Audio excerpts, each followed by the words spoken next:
በማሻው ክፍል ሲገቡ ራቁታቸውን እንዲሆኑ ይገደዳሉ። ኤፒስተንም ራቁቱን ሆኖ ያገኛቸውና የተጠየቁትን እንዲያደርጉ ይነገራቸዋል።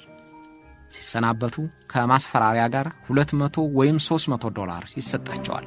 ከዚያ በኋላ በታዋቂ ሰዎች ጓደኛ ጄፈሪ ኤፒስተን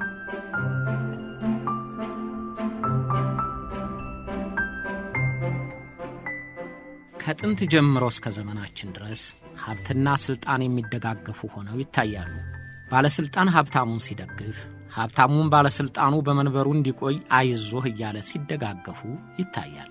አንዳንድ ጊዜ መደጋገፋቸውን ለመልካም ነገር ሲያውሉት ለህብረተሰብ የሚጠቅም ተግባር ለመፈጸም ያስችላቸዋል። መደጋገፋቸው ለግላቸው ጥቅምና መሬት የለቀቀ ፍላጎታቸውን ማስፈጸሚያ ሲያደርጉት ወንጀል እየሆነ የህብረተሰብ ጉዳት ይሆናል። ወንጀል የሚሠራ ባለሀብት የባለስልጣን ከለላ ካበጀ በዚህ ተመለስ በዚያ ተቀለስ የሚለው ስለሚያጣ ነውረኛ ምግባር ለመፈጸም አይሰጋም። ባለስልጣኑን ብቻ ሳይሆን ሕጉንም በእጁ ያደርግለትና ፈላጭና ቆራጭ ይሆናል። ፖሊስ አይደርስበትም፣ አቃቢ ሕግ አይነካውም፣ ዳኛ አይደፍረውም። የሀገር መሪዎቹ ወዳጆቹ ይሆናሉ።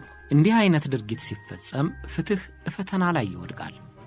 የሀገር ሕግ የሀገር ፍትሕ ይቆለመምና ዜጎቿ እምነት ያጣሉ። በተለይ እንደ አሜሪካ ሁሉ ነገሯ በሕግና በሕግ ብቻ ይከናወናል በሚባልባት አገር ሀብት ሕጉን ሲጠመዝዘው፣ ሀብት ከሕግ በላይ ሆኖ የወንጀል ማስፈልፈያ ሲሆን ያስደነግጣል። በአሜሪካ ሕግ በባለገንዘቦች እየታፈነ ተበዳይ ዜጎች ሰሚ ሲያጡ የሚታዩበት ጊዜ ብዙ ነው። በአደባባይ የወጣው የጄፈሪ ኤፒስተን ድርጊትም ይህንኑ አረጋግጧል። የፌዴራሉ አቃቢ ሕግ የፍትሕ ሥርዓታችን ፈተና ላይ ወድቋል ብሎ ይቅርታ እስከ መጠየቅ የደረሰበትን የኤፒስተንን ድርጊት ሀብት ከባለሥልጣን ጋር ተባብሮ ወንጀል ለማስፋፋት መጠቀሚያ እንደሚሆን ያሳያል።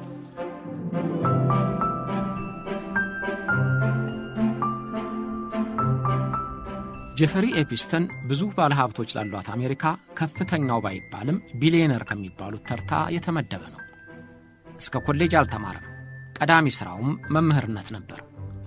መምህርነቱን ትቶ ለባንኮችና ለኢንሹራንሶች እየሠራ ከቆየ በኋላ የራሱን የአማካሪ ድርጅት አቋቁሟል።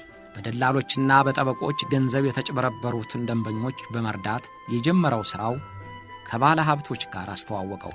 ለመንግሥት በስለላ ያገለግል እንደነበረም በኋላ ላይ ራሱ ተናግሯል። በኋላ የተገኙት ፓስፖርቶች በራሱ ፎቶና በሌላ ስም የተመዘገቡ ሆነው በመገኘታቸውም ለመንግሥት የሰለላ ሥራ ይሠራ ነበር የሚል እምነት አሳድሯል።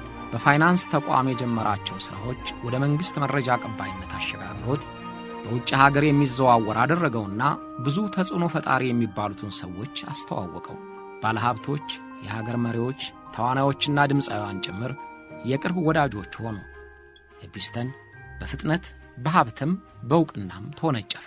ግን ከዚህ እንቅስቃሴው ጀርባ አቅመ ሔዋን ያልደረሱ ወጣቶችን እየመለመለ ለወሲብ ንግድ እንደሚያሰማራ ወዳጆቹ አላወቁበትም፣ ወይም ቢያውቁም ተው ሊሉት አልፈለጉም።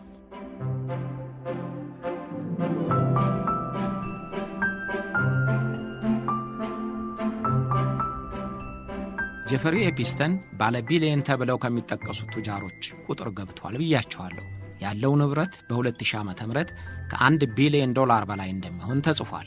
ይሁንና ቁጥሩ ከዚህ በላይ ሊሆን እንደሚችል የአቃቢ ሕግና የፍርድ ቤቶችን ሰነድ ጠቅሰው የጻፉ ጋዜጠኞች አሉ።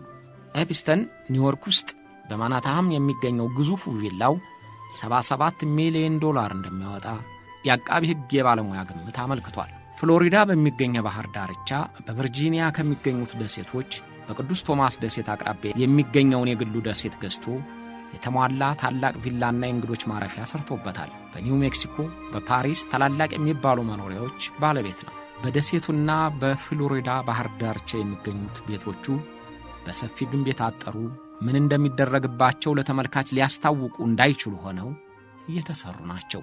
እነዚህን የጠቀስኩላችሁ የተከሰሰበትን ወንጀል የሚፈጽማቸው ቦታዎች በመሆናቸው እንጂ ሀብቱን ሁሉ ለመዘርዘር አይደለም።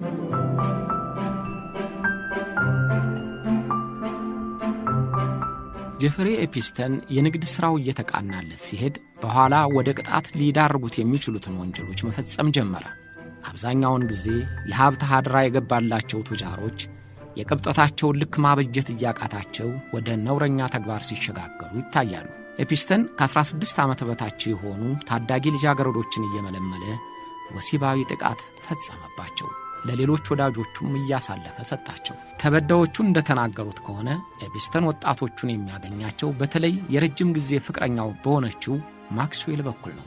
ታዳጊዎቹ የማሳጅ ወይም የማሸት ሥራ እንደሚሰጣቸው እያደረገች ታባብላቸዋለች።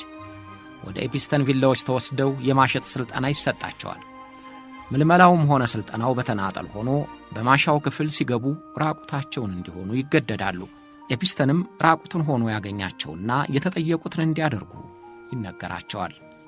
ሲሰናበቱ ከማስፈራሪያ ጋር $200 ወይም $300 ይሰጣቸዋል።